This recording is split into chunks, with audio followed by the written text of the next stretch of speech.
اللهم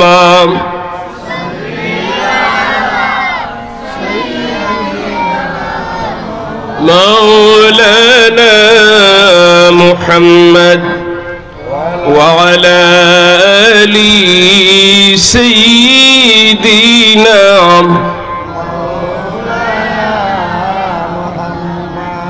اے محمد حشر میں ساتھی بنا لینا مجھے روز محشر دست اپنے سے پھیلا لینا مجھے اللہم زبان کھولے سلم مولانا محمد وعلى آل سيدنا مولانا امتوں میں بے نوام مجھ سا اور کوئی نہیں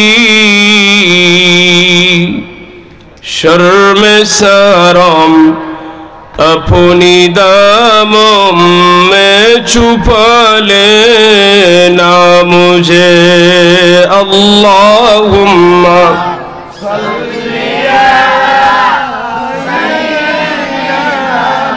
مولانا محمد وعلى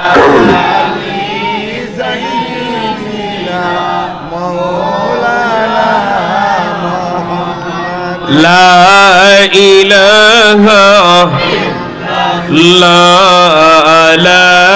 إله لا إله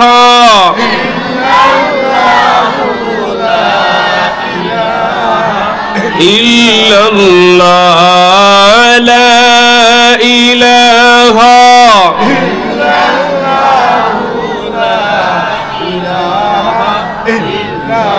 حسبي ربي جل الله ما في قلبي غير الله نور محمد إله إلا الله لا إله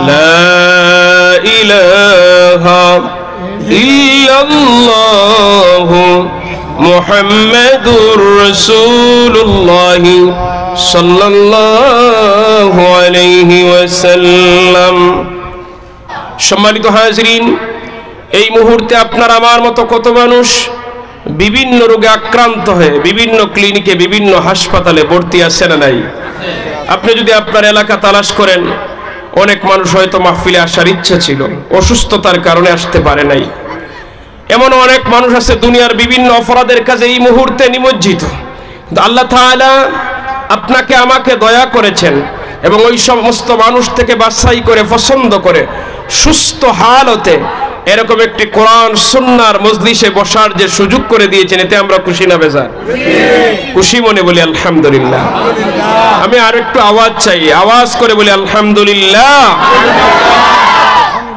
সম্মানিত হাজিরিন প্রথমে আমার পক্ষ থেকে আপনারা যারা এই মাহফিল কর্তৃপক্ষ আমার পক্ষ থেকে অভিনন্দন জানাচ্ছি তার প্রথম কারণ হলো আপনারা একটি বরকতপূর্ণ রজনীতে মাহফিলটা আয়োজন করেছেন জুমার রাত্রি দ্বিতীয়ত হলো আপনাদের আলোচক বৃন্দকে বিষয়ভিত্তিক দিয়েছেন এতে এটা সুবিধা হয় আলোচকরা বিষয় দেখে আসবেন আর একটা কথা হলো এক আলোচকের আরেক আলোচনার সাথে সংঘর্ষ হয় না আমরা ছাত্র বয়সে অনেক জায়গায় ওয়াজ শুনতে গেছি দেখা গেছে তিন বক্তা একই ওয়াজ করছেন কারণ কোন বক্তার সাথে কোন বক্তার যোগাযোগ নাই তো উনি ভাবছে এটা ভালো আমি ওয়াজ করি দেখা যায় তিনজনই একই ওয়াজ করছেন এরকম হয় অনেক সময় তো আপনারা আলোচক বিষয় দিয়ে দিয়েছেন এখন সংঘর্ষ লাগার সুযোগ নাই আগের হুজুর মা বাবার বিষয়ে নসিহত করেছেন, আমি বাসা থেকে শুনেছি, চমৎকার বলেছেন। আমাকে যে বিষয় দেওয়া হয়েছে আখিরাতের জীবন, পরকালীন জীবন নিয়ে, এটার অনেক লম্বা। এই পরকালীন জীবন থেকে যতটুকু বললে আমাদের ফায়দা হয় ততটুকু বলার চেষ্টা করবো। আল্লাহ যেন আমাকে বলার তৌফিক দেন, বলি আমিন। সম্মানিত হাজিরিন, এই মজলিসগুলি কেন আয়োজন হয়? এই মজলিসগুলির আয়োজন হওয়ার মূল মাকসাদ হলো, মূল উদ্দেশ্যই হলো, এখানে আমরা বলবো, আমরা শুনবো, এখান থেকে শিখবো, বাস্তব জীবনে আমল করব। কারণ এই ইখলাস যদি না থাকে তাহলে আমাদের কোনো ফায়দা হবে না। এখন বর্তমানে ইখলাস তিন দিকই কম। আপনার আয়োজক কমিটি বলেন, বক্তা বলেন, শ্রোতা বলেন, না আমরা ইখলাস পূর্ণ হব। আমরা যারা নসিহত করি আমাদের ইখলাস ঠিক থাকতে হবে। আয়োজক বিন্দুর ইখলাস যদি ঠিক থাকে, শ্রোতা যারা শোনার জন্য আসে তাদেরও যদি ইখলাস ঠিক থাকে, তাহলে এটা আমাদের জীবনের জন্য নাজাতের উসিলা হতে পারে। আল্লাহ তাআলা যেন আজকের মাহফিলকে আমাদের জীবনের নাজাতের জরিয়া হিসেবে কবুল করেন, বলি আমিন।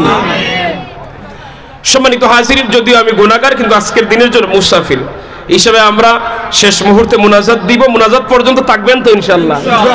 সম্মানিত হাজিরিন, আমি সূরা রহমান থেকে একটি আয়াতে কারিমা তেলাওয়াত করেছি, যদিও অসংখ্য আয়াত বলার চেষ্টা করব আল্লাহ তাআলা তৌফিক দিলে। এই পৃথিবীতে আমরা যা কিছু দেখি, এই সুন্দর পৃথিবী, সাজানো বাড়ি, সাজানো বাগান, সাজানো ঘর, কোনো কিছু একদিন থাকবে না, সব ধ্বংস হয়ে যাবে। কুল্লু মান আলাইহা ফান ওয়া ইয়াবকা ওয়াজহু রাব্বিকা যুল জালালি ওয়াল ইকরাম। সব কিছু ধ্বংস হয়ে যাবে, একমাত্র আল্লাহ তাবারাকা ওয়া তাআলা ছাড়া যা কিছু আছে সব কিছু দুরিশ্বাত হয়ে যাবে, ধ্বংস হয়ে যাবে, কোনো কিছুই থাকবে না। সম্মানিত হাজিরিন, পরকাল বলতে আমরা মনে করি কিয়ামত যখন আরম্ভ হবে, হাসরের মাঠ যখন কায়েম হবে, বিচার হবে, তখন পরকাল না। দেখেন, কিয়ামতকে দুই ভাগে ভাগ করা হয়েছে। একটা হলো কিয়ামতে সুগরা, আর একটা হলো কিয়ামতে কুবরা। ছোট কিয়ামত, বড় কিয়ামত। একজন মানুষ দুনিয়া থেকে বিদায় নেওয়ার পর থেকে ওই বান্দার কিয়ামত আরম্ভ। আমরা যারা জীবিত আছি আমাদের জন্য কিয়ামত এখনো আরম্ভ হয় নাই, কিন্তু যে মানুষটা মারা গেছে তার জন্য কিয়ামত শুরু। কিয়ামতে সুগরা বলা হয়, কিয়ামতে কুবরা বলা হয় যখন মানুষ একসাথে উঠবে, দৌড়াবে। সম্মানিত হাজিরিন, সালাম থেকে আজ পর্যন্ত যত মানুষ পৃথিবীতে এসেছে, আমরা যারা আছি, অতীতে যারা ছিল সবাই দুনিয়া থেকে বিদায় নিয়েছে। মানুষ যখনই মারা গেছে তার কিয়ামত আরম্ভ হয়ে গেছে। একটা মানুষ মারা যাওয়ার পরে আমরা মানুষের জানাজায় যাই, জানাজার নামাজে শামিল হই, কিন্তু মানুষ মারা যাওয়ার অনুভূতিটা আমরা বুঝি না। মানুষ কিছুটা বুঝে যখন তার একান্ত আপন মানুষ দুনিয়া থেকে বিদায় নেয়। আপন মানুষ বলতে তার বাবা, আপন মানুষ বলতে তার মা, আপন মানুষ বলতে যার সাথে ছোটবেলায় একসাথে চলাফেরা করেছে, বড় হয়েছে, দীর্ঘদিন কাটিয়েছে, হঠাৎ বন্ধু চলে গেছে। ওই সময় মানুষের কলিজার মধ্যে একটা ধাক্কা লাগে, মৃত্যুটা কি জিনিস এর আগে বুঝি না। প্রতিনিয়ত আমরা জানাজার নামাজে যাই, সকলের মন সমান থাকে না। যার আপন মানুষ মারা গেছে, যে সন্তানের বাবা মারা গেছে, সে বুঝে কি হারিয়েছে। সে যখন তার বাবার জানাজার নামাজে দাঁড়ায়, তার বাবার লাশের কাঠিয়াটা তার কাঁধের মধ্যে নেয়, সে বুঝে এটা কত বড় বাড়ি। ওই সময় তার সারা জীবনের বাবা তারে কি আদর করেছে, কি দিয়েছে, স্মৃতিগুলো চোখের সামনে ভেসে উঠে কিনা। এখানে যাদের মা বাবা নাই তারা একটু বুঝবেন। আমি যদিও বলতেছি উনাদের মতো বুঝবো না, যেহেতু আমার মা বাবা এখনো জীবিত আছে, আমি উনাদের মতো বুঝবো না, উনারা যেভাবে প্র্যাকটিক্যালি বুঝেছে। মা বাবা দুনিয়া থেকে বিদায় নিলে পরে কিছুটা বোঝা যায় মৃত্যু কেমন জিনিস। অবাই শুধু এটা মা বাবার জন্য নির্ধারিত না, দুনিয়ার যত মানুষ আছে, যত ধর্মের যত বর্ণের মানুষ আছে, বিভিন্ন বিষয়াদি নিয়ে ইখতিলাফ আছে, কিন্তু একটা বিষয়ে দুনিয়ার কোন মানুষের মধ্যে ইখতিলাফ নাই, সে বিষয়টা হলো মৃত্যু। বলেন তো কি? হিন্দু ধর্মের লোককে জিজ্ঞাসা করে, এই তুই মরবে কিনা? কয় হ্যাঁ মরা লাগবে।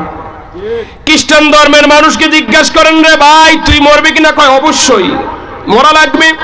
পৃথিবীর যে কোনো ধর্মের যে কোনো বর্ণের মানুষকে বলুন এই মরা লাগবে কিনা, বলে হ্যাঁ, এই মৃত্যু থেকে কেউ রেহাই পাবে না। কুল্লু নাফসিন যায়িকাতুল মাউত, আল্লাহ তাআলার সৃষ্টিকুলের মধ্যে যাদেরই প্রাণ আছে তাদেরই মৃত্যু আছে। অতএব যে মানুষটা মারা যায় তার কিয়ামত আরম্ভ হয়ে যায়। কিয়ামত শুরু মানুষ মারা যাওয়ার পরে। বেশি লাগে না, একটু কল্পনা করে দেখুন, মানুষ যখন মারা যায় তারে আমরা কবরে দিয়ে আসি। অবাই মনে করেন ছোট্ট একটি ঘর, মাটির ঘর, মাটির তৈরি মানুষ, মাটির ঘরে বাড়ি, চতুর্দিকে শুধু মাটি। মনে করেন কারো কবরে আযাব দেওয়া লাগবে না। আপনি তারে বলুন তুমি একটা মাস ওই মাটির ঘরে অবস্থান করো, সে এমনি মারা যাবে। ওই কবরের মধ্যে যদি একবার কল্পনা করি আমার আযাব হবে না, মনে করেন আপনার আযাব হবে না, আপনার আযাব দেওয়া হবে না, এমনি থাকার জন্য বলা হয়। কয়দিন থাকতে পারবেন? হ্যাঁ, কয়দিন থাকা যায়? ওই মাটির ঘরে একটু কল্পনা করুন, নিজেরা অসহায় লাগবে, আপন বলতে আর কেউ নাই। যে বাবা এত কষ্ট করে আপনারে লালন পালন করেছে, যে মা আপনারে এত কষ্ট করে আদর যত্ন করে বড় করেছে, ওই মাও তো কবরে যাবে না, বাবাও যাবে না। স্বামী মারা গেলে স্ত্রী স্বামীর পাশে আর বসে না। রাতে যদি বলা হয় আজকের রাতটা তুমি পাহারা দাও, কয় না, লাশের পাশে আমি থাকতে পারবো না। বলে কি না? কথা বলেন না? সারা জীবন স্ত্রী ওই ব্যক্তির সাথে কাটাইল, আজকে রুহু চলে গেছে, দুনিয়া থেকে বিদায় নিয়ে গেছে, ওই স্ত্রী স্বামীর পাশে আর ঘুমায় না। কয় না, লাশের পাশে থাকি না। আর স্বামী বলে না, কয় লাশ। মা একা একা সন্তানের পাশে, লাশের পাশে থাকতে পারে না, ভয় পায়। লাশের কোনো ক্ষমতা নাই, মানুষকে আঘাত করার লাশের কোনো ক্ষমতা নাই, মানুষকে ধমক দেওয়ার। তারপরে লাশকে আমরা এত ভয় পাই, লাশের কাছে কেউ যায় না। কবরে রাখার পরে আপন বলতে কেউ নাই। যে কবরে যায় একমাত্র সে বুঝে তার চাইতে বড় অসহায় আর কেউ নাই, এতিম আর কেউ নাই। দুনিয়াতে যার মা নাই বাবা নাই তারে বলে এতিম। উলামায়ে কেরাম বলেছেন যে ব্যক্তি কবরে যায় ওই ব্যক্তি হলো সবচেয়ে বড় এতিম, তার কেউ নাই। দুনিয়ার সম্পদের পাহাড় বানাইলো, কবরের সাথে সম্পদ যায় না। দুনিয়াতে এত সুন্দর করে বাগান বানাইলো, বাগানও তার সাথে যায় না। কত দামি কাপড় পরিধান করলো, দামি কাপড় কবরে যায় না। মারা যাওয়ার পরে তার শরীর থেকে দামি পোশাকটারে টেনে টেনে খুলে নেয় সন্তানেরা। বাজার থেকে সাদা রঙের 3টা কাপড় দিয়ে বাবারে বিদায় দেয়। বাবার সাথে একটা জিনিস যায় দুনিয়ার মানুষের সাথে। মা বোন যারাই আছেন শুনতেছেন, যারাই মারা যায় কবরে একটা জিনিস দেয়, যার নাম হলো ঈমান আর নেকামল। ঈমান আর নেকামল দুনিয়ার মানুষকে দেখানো যায় না। আপনার আমার অন্তরে ঈমান আছে কিনা এটা আমি জানি, আর আল্লাহ জানে, দুনিয়ার কেউ জানে না। ঠিক কিনা বলেন? নেকামল কে কতটুকু করেছে এটা বান্দা জানে, আর আল্লাহ জানে। এটা বান্দা আল্লাহর সাথে সম্পর্ক দুনিয়ার মানুষ বলতে পারবে না। কারণ বহু মানুষ আছে মানুষে দেখায় নামাজ পড়ে না, বহু মানুষ আছে দেখায় নফল ইবাদতই করে না, লুকিয়ে লুকিয়ে ইবাদতই করে। তাহাজ্জুদের নামাজ কে পড়ে দুনিয়ার মানুষ জানে না, কিন্তু বান্দা জানে আর রব জানেন। কথা বলেন ঠিক কিনা? অনেক মানুষ আছে গোপনে দান করে, ওটা কেউ দেখে না, বান্দা জানে, আল্লাহ জানে। সম্মানিত হাজিরিন, কবরে যখন বান্দা যায় বান্দার কিয়ামত আরম্ভ হয়ে যায়, বান্দার পরকাল আরম্ভ হয়ে যায়। এই জন্য জগৎকে 3 ভাগ করা হয়েছে, ইহ জগৎ, আলমে বারজাখ আর আখিরাত। আখিরাতেরই 2 ভাগ, একটা আলমে বারজাখ আর একটা হলো হিসাব নিকাশের দিন। যেটা আলমে বারজাখ বলা হয় কবরের জগৎ। দুনিয়ার জগতের পরে আপনি হাসরের মাঠে উঠার আগে, কিয়ামত হওয়ার আগে যে একটা মধ্যবর্তী জগৎ, এটাকে বলে আলমে বারজাখ, কবরের জগৎ। বিচার তো বড় আসল বিচার পরে, কিন্তু মধ্যখানে কত শত শত বছর হাজার বছর থাকা লাগবে কেউ তো জানে না। একজন মানুষ মারা যাওয়ার পরে তার কিয়ামত আরম্ভ। ছোট্ট একটি ঘরের মধ্যে রেখে দেওয়া হয়। এই দুনিয়ার কারো বাড়ি দালান কোঠা, কারো টিনের ঘর, কারো মাটির ঘর। আপনার আমার সমাজের মানুষের ধন অনুযায়ী মানুষে বাড়ি বানায়। যার টাকা বেশি তার বড় বাড়ি, সুন্দর বাড়ি, তার মনে যেভাবে চায় ওইভাবেই সাজায়। কিন্তু আপনার গ্রামের যত ধনী ব্যক্তি মারা যাক না কেন আর গরিব লোক মারা যাক না কেন, মারা যাওয়ার পরে কাপড়ের বেলায় আর কোনো ব্যবধান নাই, আসেনি? কাপড়ের রঙের বেলায়ও ব্যবধান নাই, কবরের সীমানা নিয়েও আর ব্যবধান নাই। যে ধনী ব্যক্তির জন্য 10 হাত লম্বা কবর সম্ভব? কথা বলেন না, আপনারা বিরক্ত হইতেছে? গরিব বলেন ধনী বলেন সবার জন্য সমান কবর। ওই ঘরের ভিতরে সবাইকে যাওয়া লাগবে কিনা? লাগবে। আপনাদের আওয়াজে বুঝতেছি না। ওই মাটির ঘরে আমাদের সবাইকে যাওয়া লাগবে কিনা? দুনিয়ার সবকিছু থেকে পলায়ন করা যাবে, মৃত্যু থেকে কেউ রেহাই পাবে না। ওই মাটির কবরে সবাইকে একদিন যাওয়া লাগবে। তাহলে ওই মাটির ঘরে যাওয়ার আগে মাটির ঘরের সামানা জোগাড় করার দরকার আছে না নাই? কোন মানুষ যখন কবরের মধ্যে রাখা হয়, মানুষ চলে আসার পরেই তার কিয়ামত শুরু। আল্লাহ তাআলার পক্ষ থেকে 2 জন ফেরেশতা হাজির হবে, বান্দাকে ঘুম থেকে জাগ্রত করবে, তার রূহ দেওয়া হবে। প্রথমে বান্দা দুনিয়া থেকে বিদায় নেওয়ার পরে, মানুষের যখন বিদায় নেয়, বান্দা যদি নেককার হয়, আমি মৃত্যু থেকে বলছি, যখন দম যায়, আমরা যেটাকে সাকরাত বলি, যখন দম যায়, বান্দা যদি নেককার হয়, তাহলে জান্নাত থেকে নূরের ফেরেশতারা বান্দার সামনে হাজির হয়। এই ফেরেশতাদের চেহারা থেকে এত আলো আসে যে সূর্যের আলো এদের আলোর কাছে হার মানবে। এরা জান্নাত থেকে একটা সুবাতাস সুগ্রাম যুক্ত একটা রুমাল নিয়ে হাজির হয়। নেককার বান্দা কিন্তু বুঝে, সুবহানাল্লাহ। নেককার বান্দার পাশে চতুর্দিকে মানুষ বসা, কেউ বুঝে না, কিন্তু বান্দা বুঝে। বান্দা বুঝে, বান্দার রূহটা এমন ভাবে নেওয়া হয়, বাচ্চা তার মায়ের দুধ পান করে যেভাবে ঘুমিয়ে যায় বলতে পারে না, বান্দার শরীর থেকে এভাবে রূহটাকে জান্নাতি ফেরেশতারা বের করে, বান্দা বুঝতে পারে না। বলেন সুবহানাল্লাহ।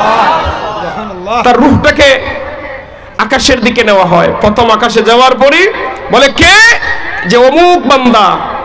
যে সময় নেককার বান্দার কথা হয়, আকাশের দরজাগুলো ফেরেশতারা খুলে দেয়, মারহাবা মারহাবা বলে। এইভাবে 7 আকাশ পাড়ি দিয়ে ওই বান্দার রূহকে ইল্লিনের মধ্যে রাখা হয়। আর বান্দা যদি বদকার হয়, জাহান্নাম থেকে দুর্গন্ধযুক্ত একটা রুমাল নিয়ে বদকার বান্দার সামনে হাজির হয়। নাউজুবিল্লাহ বলেন। এত ভয়ঙ্কর চেহারা নিয়ে ফেরেশতা হাজির হয়। ওই বদকার বান্দা দেখা মাত্রই তার চোখগুলি বড় বড় করে ফেলে মৃত্যুর সময়। তাকে তালকিন দিলে কালেমা পড়তে পারে না। কালেমায়ে শাহাদাত বলে দিলে তার মুখে দিয়ে কালেমা শাহাদাত উচ্চারণ হয় না। মৃত্যুর সময় তার মুখে তাসবিহ নাই, মৃত্যুর সময় তার মুখে আল্লাহর জিকির নাই, মৃত্যুর সময় তার মুখে নবীর দুরূদ নাই। শুধু চতুর্দিকে বড় বড় চোখ করে তাকায়, পাগলের মতো হয়ে যায়, কারণ হুঁশ নাই, কারণ জাহান্নামের দুর্গন্ধে তার আর নিজেকে টিকে রাখতে পারে না। মুফাসসিরিনে কেরাম বলছেন, একটা জীবন্ত কাঁচা পানিতে ভিজানো চামড়ার মধ্যে লোহার আগুন দিয়ে লাল করা লোহার শিক চামড়ার মধ্যে দিলে যেভাবে পথ হয়ে যায়, ওইভাবে টেনে হেসড়ে ওই জাহান্নামী বান্দার বদকার বান্দার রূহরে কবজ করে ফেরেশতারা নিয়ে যায়। বলি নাউজুবিল্লাহ।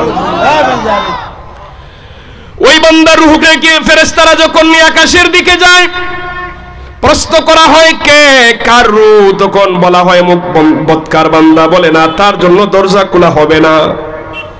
আবার জমিনে আসে, জমিনের নিচে সিজ্জিনের মধ্যে তার রূহটারে রাখা হয়, তার ওই জায়গায় রাখা হয়। আমরা বডি, যে বডি থেকে রূহ বের হয়ে গেলে এই বডির আর দাম নাই, তো বডিরে কাটলেও বলতে পারবে না, মারলেও বলতে পারবে না। সম্মানিত হাজির, কবরে রাখার পরে আল্লাহ তাআলা আবার রূহটাকে তার ভিতরে দেন। ফেরেশতারা তাকে জাগ্রত করে। কবরের মধ্যে প্রশ্ন ফেরেশতারা আরম্ভ করে, সওয়াল জবাব আসেনি কবরে? মান রাব্বুকা, তোমার রব কে? ওমা দীনুকা, তোমার দিন কি? ওমান নবিয়ুকা, তোমার নবী কত? মান হাজার রাজুল, আল্লাহর নবীকে দেখিয়ে বলা হবে ওই ব্যক্তি কি, ওই ব্যক্তিকে তুমি চিনো কিনা। বান্দা যদি নেককার হয়, আল্লাহ ওয়ালা হয়, সালিহিন হয়, মান রাব্বুকা বলার পরে বলবে রাব্বি আল্লাহ। ওমা দীনুকা, দীনিয়াল ইসলাম। ওমান নবিয়ুকা, নবিয়িনা মুহাম্মাদুর রাসূলুল্লাহ সাল্লাল্লাহু আলাইহি ওয়াসাল্লাম। জবাব দিয়ে দিবে। হাদিস শরীফে আসছে, বান্দার চোখ যত দিকে যাবে, বান্দার চোখ তার দৃষ্টি যত দূর যাবে তত দূর পর্যন্ত আল্লাহ তাআলা তার কবরটাকে প্রশস্ত করে দিবেন। সুবহানাল্লাহ, সুবহানাল্লাহ। তিনটা হাদিস আছে, একটা 70 হাত, আরেকটা 70 বর্গ গজ, আর একটা হলো বান্দার চোখের দৃষ্টি যত দূর যায় তত দূর পর্যন্ত বড় করে দিবেন। ওই কবরের মধ্যে বান্দাকে জান্নাতি পোশাক পরিধান করিয়ে দেওয়া হবে, কবরের মধ্যে জান্নাতি বিছানা বিছিয়ে দেওয়া হবে, জান্নাতের সাথে কালেকশন দিয়ে দেওয়া হবে। বান্দা ঘুমিয়ে পড়বে, কিয়ামত পর্যন্ত বান্দা ওই আরামে ঘুমের মধ্যে কাটিয়ে দিবে। বলি না সুবহানাল্লাহ। দুরূদ শরীফ পড়ি, সাল্লাল্লাহু ওয়ালা মুহাম্মাদ সাল্লাল্লাহু আলাইহি ওয়াসাল্লাম, সাল্লাল্লাহু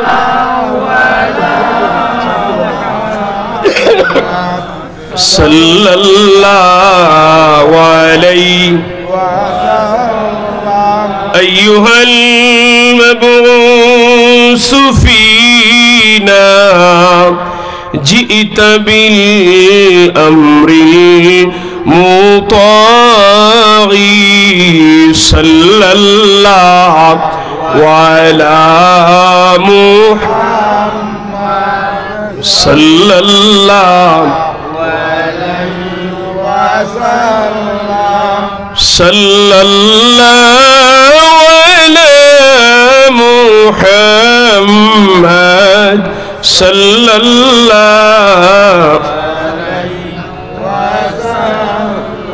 وجب الشكر علينا ما دعا للهدايه صلى الله على محمد صلى الله عليه وسلم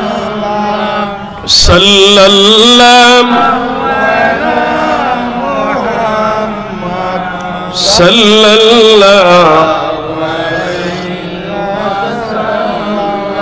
মুহতারাম হাজিরিন, বান্দার শরীরে জান্নাতি পোশাক পরিয়ে দেওয়া হবে, কবরে জান্নাতি বিছানা পরিয়ে দেওয়া হবে, জান্নাতের সাথে কালেকশন দিয়ে দেওয়া হবে। বান্দা ঘুমিয়ে যাবে, কিয়ামত যখন হবে বান্দা চিৎকার দিয়ে উঠবে, আমি একটু আগে ঘুমাইলাম, কে আমার ঘুমের মধ্যে ডিস্টার্ব দিল? একসাথে বলেন সুবহানাল্লাহ।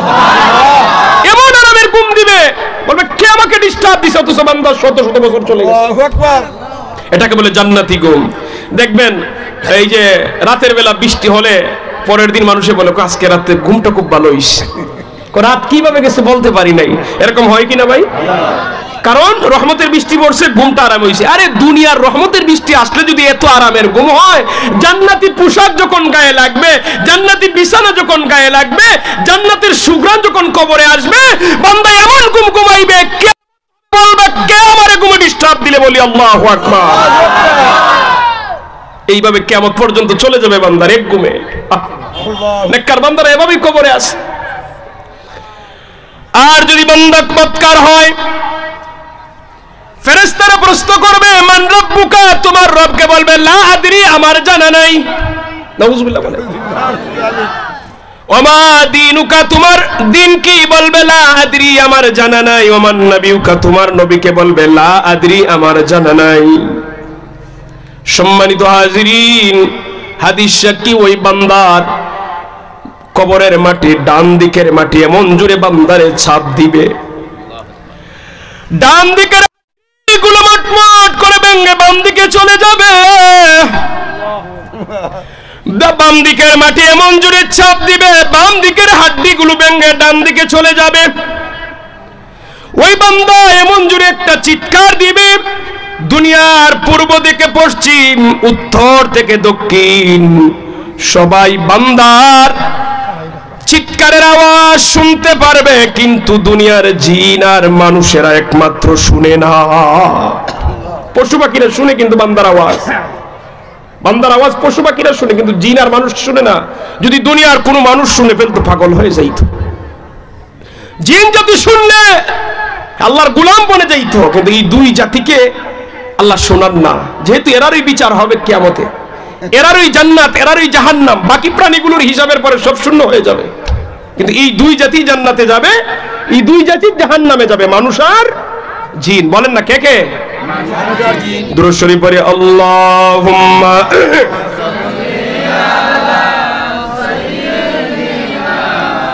মাওলানা মুহাম্মদ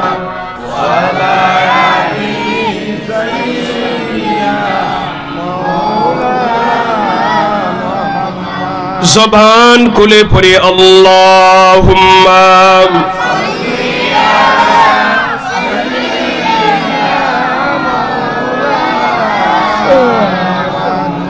ওয়া আলা আলি সাইয়্যিদিনা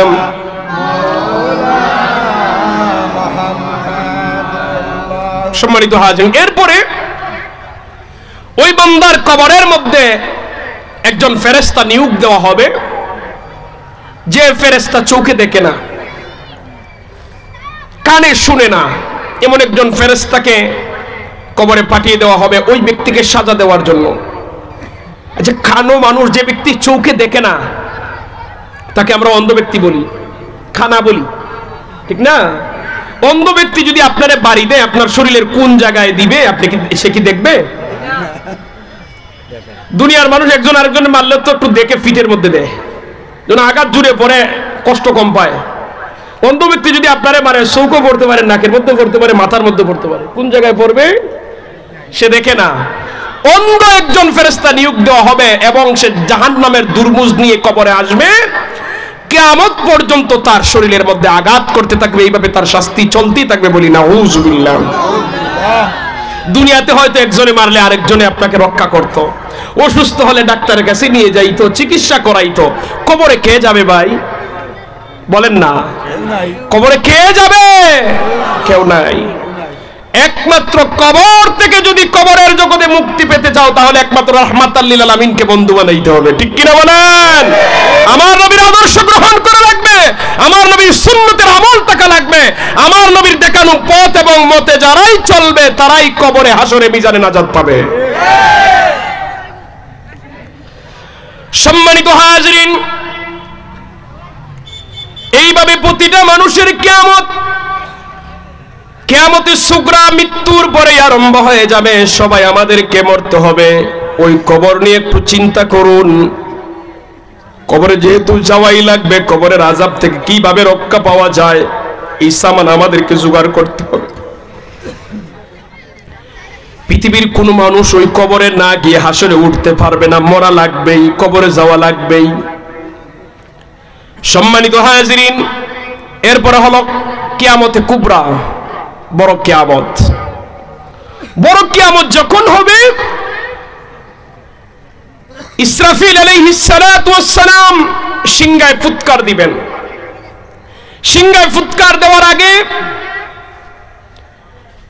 মালাকুল মউত ফেরেশতা, আল্লাহ তাআলা তাকে যে দায়িত্ব দিয়েছেন মানুষের জান কবজ করা, প্রাণীদের জান কবজ করা, দুনিয়ার সমস্ত মানুষের জান কবজ করার পরে আল্লাহ তাআলা মালাকুল মউত ফেরেশতাকে প্রশ্ন করবেন, এই দেখে তো আর পৃথিবীতে কে কে বাকি আছে?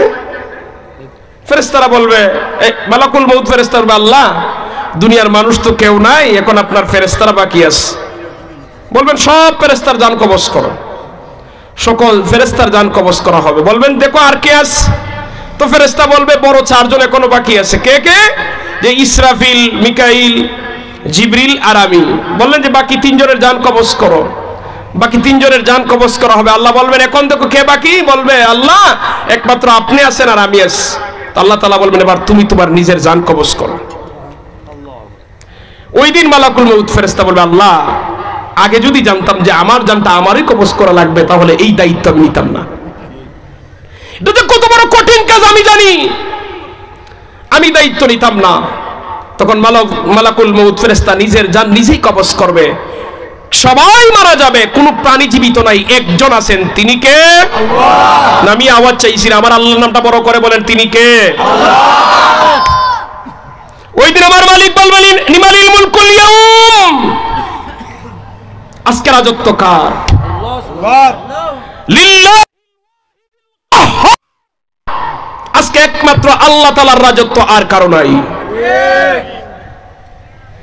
সবাই মারা যাবে, একমাত্র আল্লাহ থাকবেন। বলবেন লিমানিল মুলকুল ইয়াউম, বলো আজকে রাজত্ব কার? এই দুনিয়ার রাজবংশরা কোথায়? তোরা কোথায় গেল তোদের ক্ষমতা?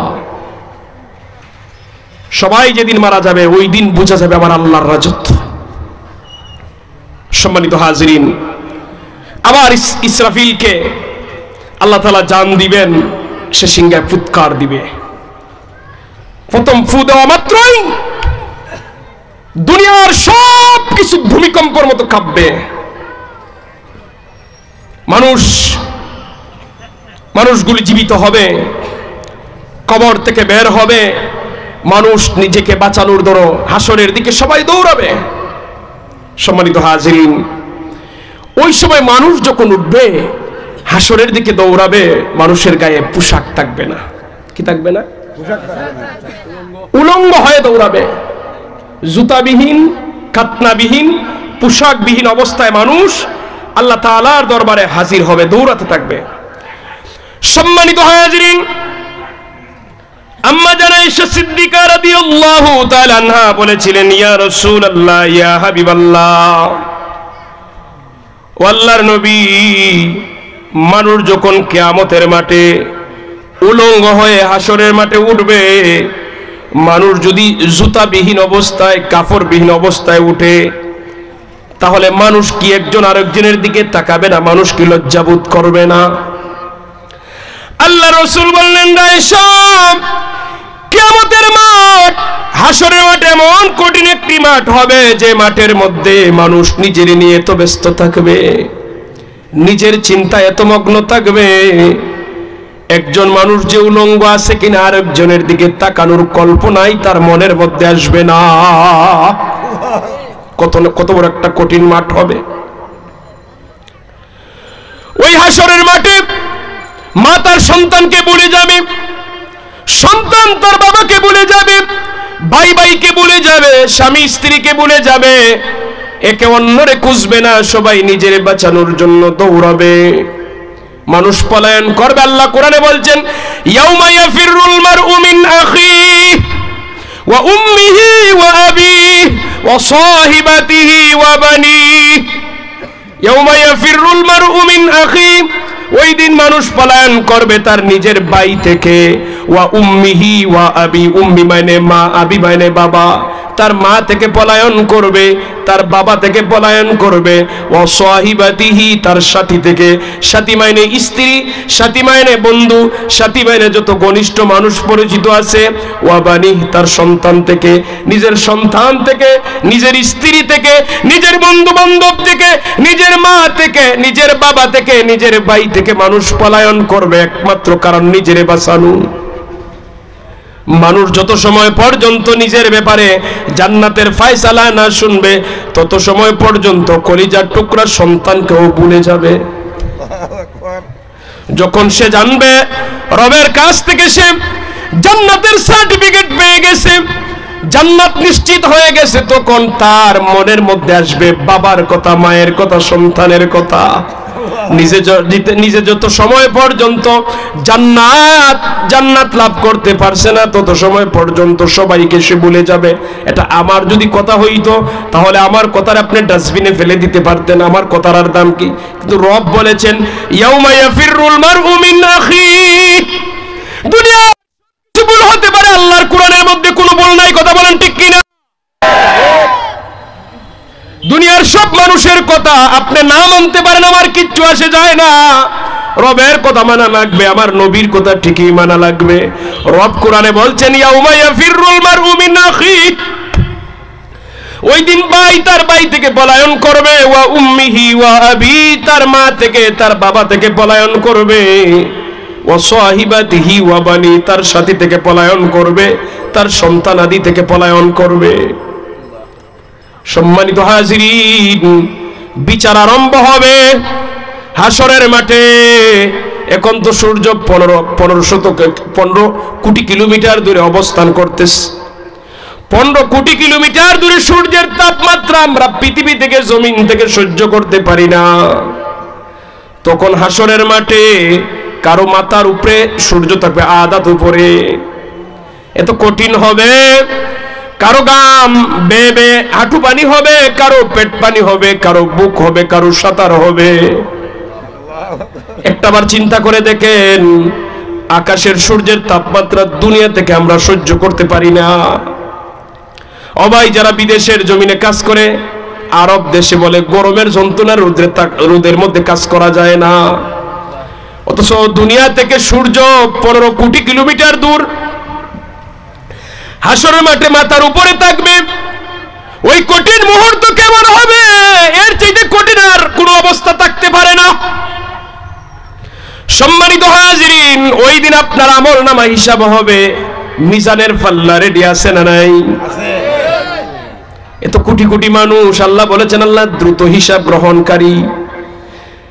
আল্লাহ এক মুহূর্তের ভিতরে আপনার সারা জিন্দেগির হিসাব করে নেবেন, যদিও আপনার জিন্দেগির হিসাব করতে আপনার অনেক সময় লাগবে। আমি এখন বোঝানোর জন্য সহজ যেটা উদাহরণ দিই, এখন আধুনিক মিটারের পাল্লা বের হইছে।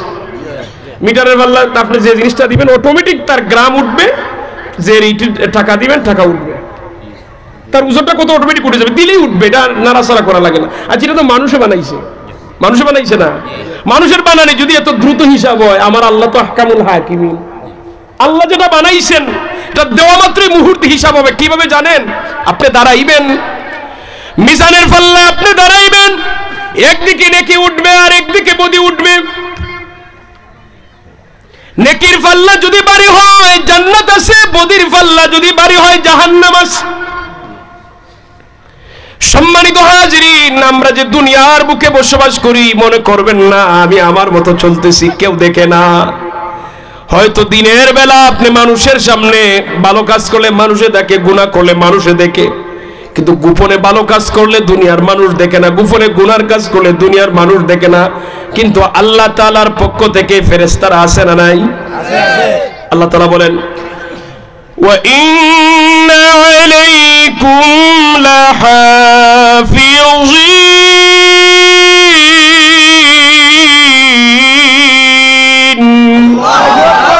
আল্লাহ তাআলা বলেন নিশ্চয়ই আমি হেফাজতকারী নিয়োগ করেছি, পর্যবেক্ষণকারী, দেখাশোনাকারী আমি নিয়োগ করেছি।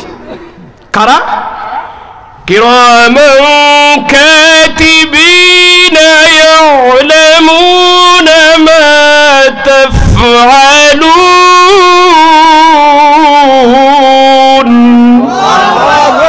কিরামান কাতিবিনা ইয়ালামুনা মা তাফআলুন।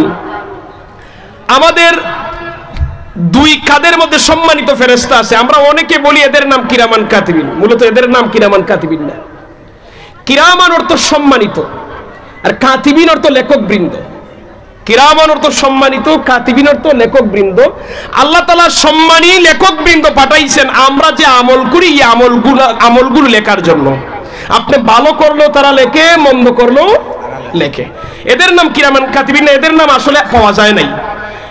কিরামান সম্মানিত, কাতিবিন লেখক বৃন্দ, সম্মানিত লেখক যারা লিখতেছে আমাদের আমল নামা, এরা হলো সম্মানিত লেখক বৃন্দ। সুবহানাল্লাহ বলবেন না? সম্মানিত লেখক বৃন্দ আপনার আমার আমল নামাগুলি লিখতেছে। আজকে যে আমরা মাহফিলে আসছি, ফেরেশতারা লিখতেছে নি? লিখতেছে। আমরা কিন্তু সবাই সমান সব পাবো না, আমাদের নিয়ত অনুযায়ী সব পাবো। কে কোন নিয়তে আসছি? কেউ আসছে ওয়াজ শুনবে, আমল করবে। কেউ আসছে একটু দেখে আসি না ঘুরে কি হয়, কোন হুজুরের ওয়াজটা ভালো হয়। কেউ আসছে আচ্ছা যাই হোক না, কেন লাস্টে শিশির মতো একটা আসে।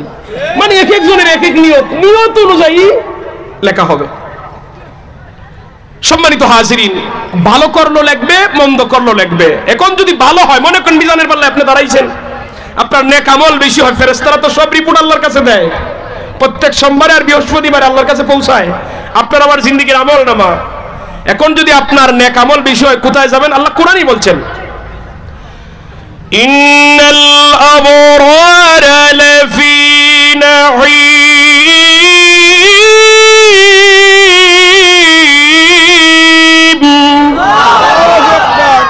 আল্লাহ বলেছেন যদি বান্দার নেক আমল বেশি হয়, আল্লাহ তাআলা জান্নাত বানাইছেন, একটার নাম দিবেন নাঈম।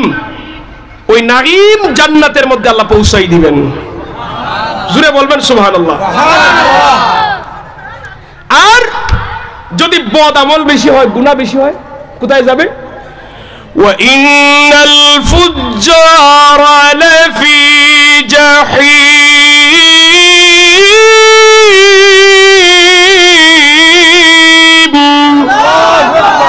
আল্লাহ 7টা জাহান্নাম বানাইছেন, এর মধ্যে একটার নাম হলো জাহিম। ওই জাহিম জাহান্নামের মধ্যে আল্লাহ ফেলে দিবেন। বলি না হুজুবিল্লাহ।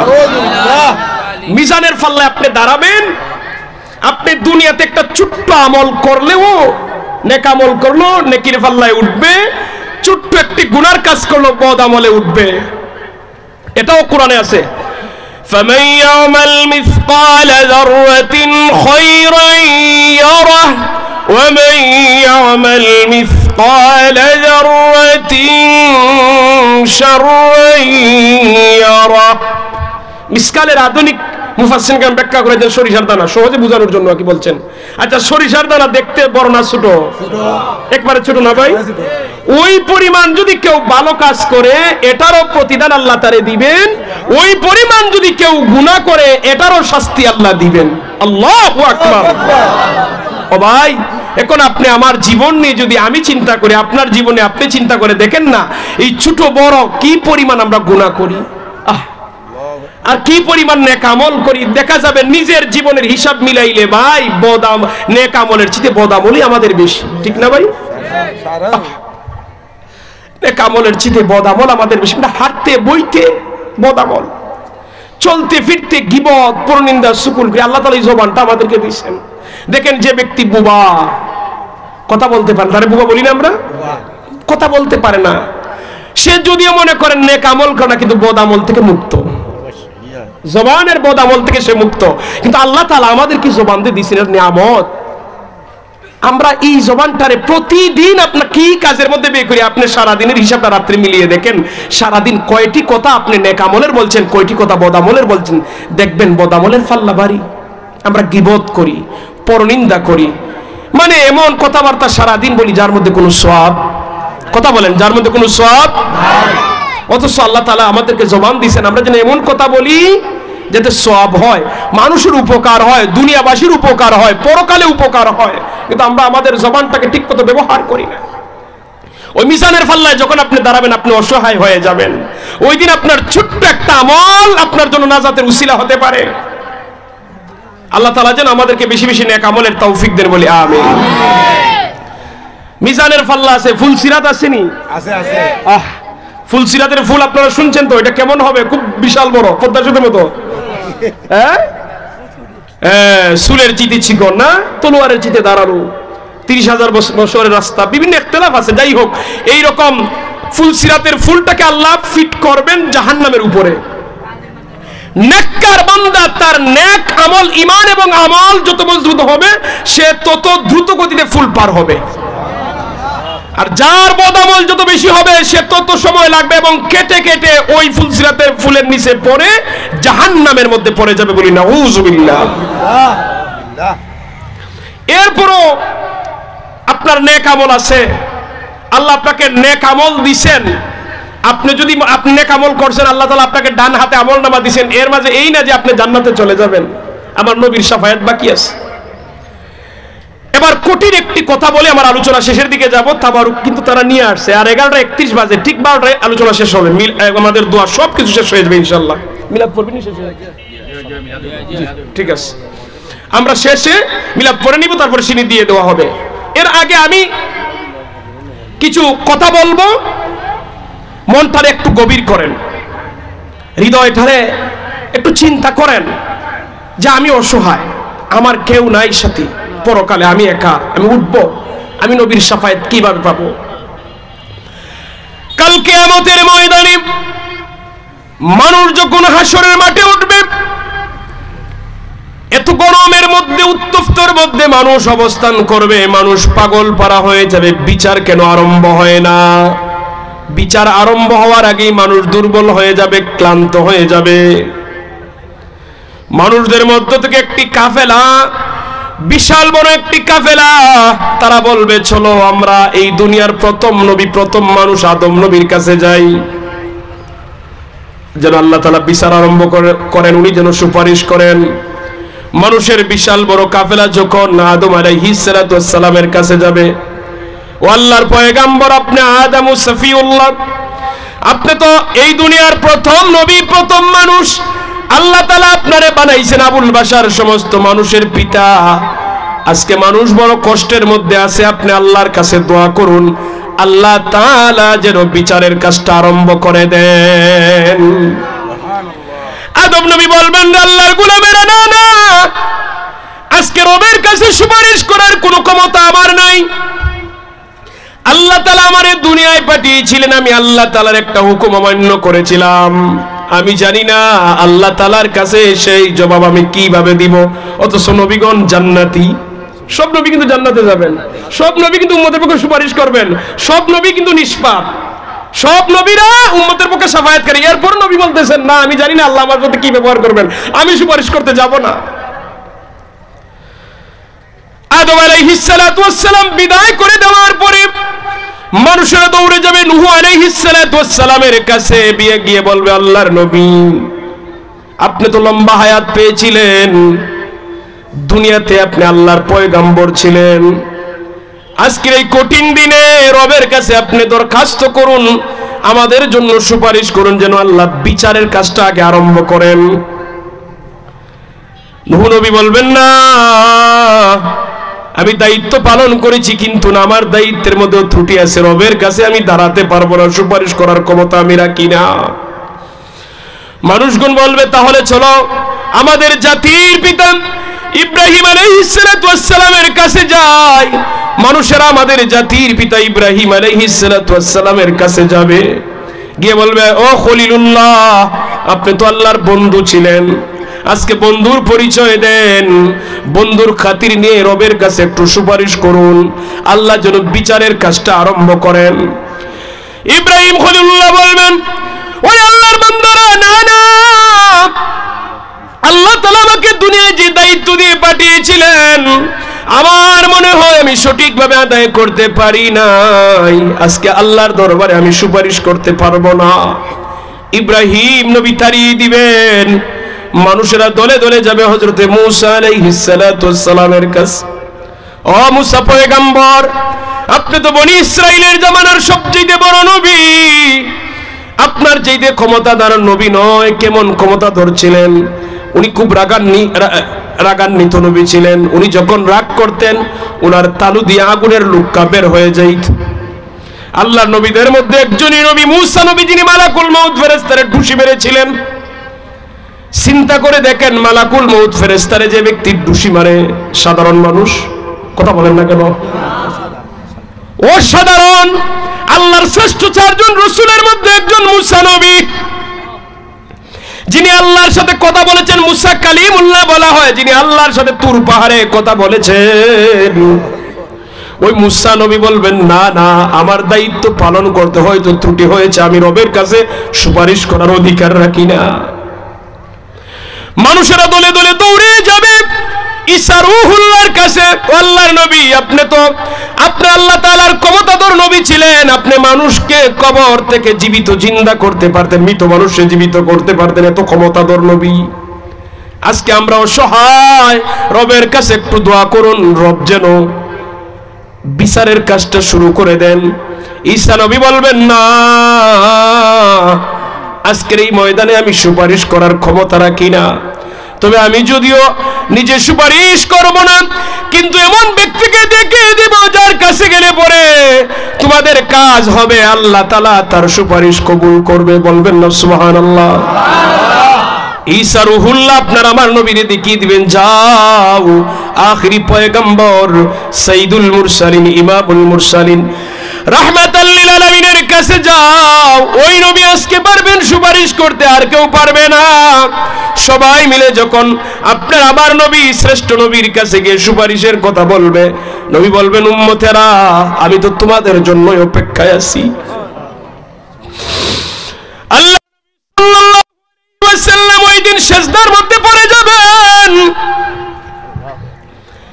সিজদার মধ্যে পড়ে রব্বুল আলামিনের এমন কিছু ভাষায় প্রশংসা করবেন, যেই ভাষাগুলো নবী এই জমিনে কোনোদিন এই ভাষা আল্লাহ তাআলার কাছে কোনোদিন দোয়া করেন নাই। এটা হাসরের মাঠে উম্মতের পক্ষে সুপারিশ করার জন্য নবী রেখে দিয়েছেন। বলেন না আল্লাহু আকবার।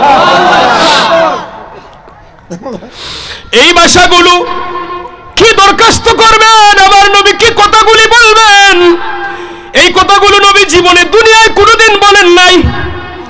এই ভাষা দিয়ে আল্লাহর কাছে কোনোদিন দোয়া করেন না। এই ভাষাগুলোই, এই কথাগুলো আল্লাহর নবী রেখে দিয়েছেন হাসরের মাঠে উম্মতের পক্ষে সুপারিশ করার জন্য।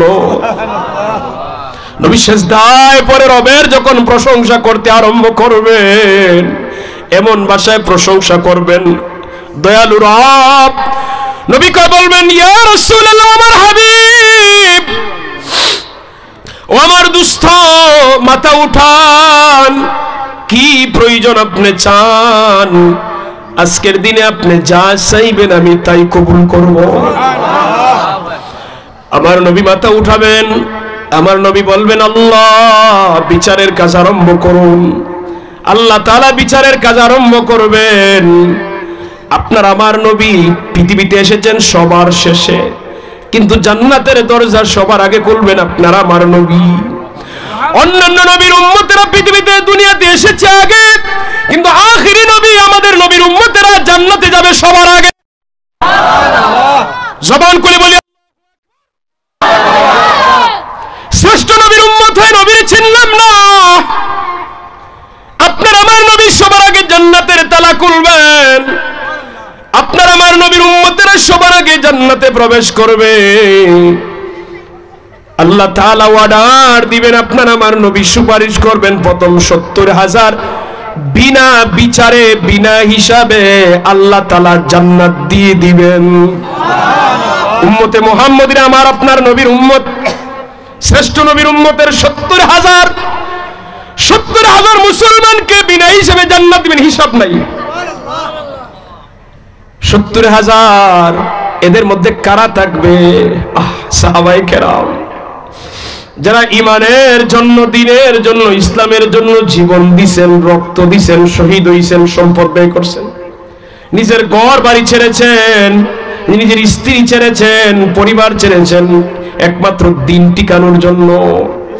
আর আমরা রে ভাই, আমাদের ইমান এত দুর্বল হলো, আমরা সম্পদের জন্য ইমান বিক্রি করে দেই। সাহাবায়ে কেরাম প্রকাশ্যে নামাজ পড়তে পারতেন না কাফেরদের কারণে, আযান দিতে পারতেন না কাফেররা মারতো, কোরআন তেলাওয়াত করলে কাফেররা মারতো, কষ্ট করে নামাজে যাইতেন। অথচ আজকে মুয়াজ্জিনে আযান দেয়, আমরা ফজরের সময় ঘুমিয়ে থাকি, আমরা আযানের মধ্যে বাধা নাই, মসজিদে আসতে কোনো বাধা নেই, এরপর আমাদের মসজিদগুলো খালি, মুসল্লি নাই, ঠিক কিনা? ও মুসলমান, নবীর সাহাবীরা কোরআন তেলাওয়াত করতে বাধা দিত কাফেররা। আপনি আমি কোরআন তেলাওয়াত করলে কে বাধা দেয় আমাদেরকে? কিন্তু মুসলমানের ঘরে জন্ম নিয়ে আজকে কোরআন পড়তে পারি না। হাসরের মাঠে রাহমাতাল লিল আলামিন নবীর দরবারে ধরা পড়ব, আল্লাহ তাআলার দরবারে ধরা পড়ব, নবী শাফায়াত করবেন উম্মত দেখে। সম্মানিত হাজিরিন, আম্মা জান আয়েশা বলছিলেন, ইয়া রাসূলুল্লাহ, ওগো মায়ের নবী, হাসরের মাঠে এতগুলি উম্মত, দুনিয়ার সমস্ত নবীর উম্মতেরা যদি একটা মাঠে জমায়েত হয়, ওই সব মানুষের ভিতরে আপনার উম্মতকে আপনি কিভাবে চিনবেন? আমার নবী বলছেন, আয়েশা, আমার যে সকল উম্মতেরা দুনিয়াতে নামাজ কায়েম করবে, নামাজ কায়েম করতে গিয়ে সে ওযু করবে, ওযু করতে গিয়ে যতগুলি অঙ্গ দৌত করবে, নামাজ আদায় করতে গিয়ে তার শরীরের যতগুলি অঙ্গ ব্যবহার করবে ওই সব অঙ্গগুলি থেকে হাসরের মাঠে নূরের আলো জ্বলতে থাকবে। আমি সেই নূর দেখে দেখে আমার উম্মতকে সুপারিশ করে জান্নাতে নিয়ে যাব। আমার ওয়াজ বুঝে থাকলে বলেন, নবী বেনামাজি উম্মতকে সুপারিশ করবেন না, না নামাজি উম্মত? আর জোরে বলতে হবে, কি উম্মত? আমরা কি বেনামাজি উম্মত হতে চাই না নামাজি উম্মত? সবাই আওয়াজ করে বলেন, বেনামাজি উম্মত না নামাজি উম্মত? দুটি হাত তুলেন, বলেন আল্লাহ। সবাই বলি আল্লাহ। আল্লাহ জীবনের সমস্ত গুনাহ মাফ করে দাও। আল্লাহ তুমি আমাদের সবাই হেদায়েত দান করো।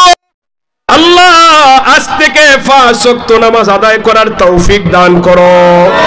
আল্লাহ যেন কবুল করেন। সবাই বলি আমিন।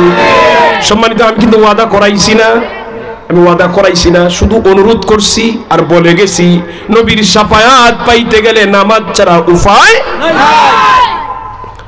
হাসরের মাঠে আল্লাহর হাবিব সুপারিশ করবেন, বিচার আরম্ভ হবে।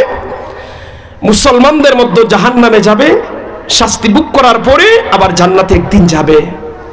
সর্বশেষে একজন উম্মতকেও নবী জাহান্নামে রেখে নবী জান্নাতে যাবেন না। তো শাস্তি ভোগ করার পরে জাহান্নাম থেকে আমার নবী উম্মতগুলোকে খুঁজে খুঁজে আনবেন। এদের শরীর কঙ্কালের মতো কালো হয়ে যাবে, কঙ্কাল হয়ে যাবে, একবার বিশ্রী কালো হয়ে যাবে। তাকে জান্নাতের পানি দিয়ে যখন গোসল দেওয়া হবে, শরীরটা সুন্দর হয়ে যাবে, সে জান্নাতে চলে যাবে। এইভাবে প্রত্যেকটা উম্মতকে শেষ পর্যন্ত শাফাআতি লি আহলিল কাবাইর মিন উম্মতি, কবিরা গুনাহগারী উম্মতের পক্ষ আপনার আমার নবী সুপারিশ করে জান্নাতে নিয়ে যাবেন। সুবহানাল্লাহ। আমরা পরকালে হাসরের মাঠে শ্রেষ্ঠ নবীর শাফায়াত চাই কিনা? চাই। নবী শাফায়াত করবেন, এরপরে আল্লাহ তাআলা অন্যান্য নবীর অনুমতি দিবেন, এরপরে শহীদ যারা এরা সুপারিশ করবে, এরপরে যারা হাজী এরা অনুমতি পাবে, এরপরে যারা উলামা এরা অনুমতি পাবে। প্রত্যেকে তার নিজ নিজ জায়গা থেকে সুপারিশের অনুমতি পাবে। সম্মানিত হাজিরিন, আল্লাহ তাআলা যেন আমাদেরকে হকের উপরে, সত্যের উপরে অবিচল থাকার তৌফিক দান করেন। সবাই বলি আমিন।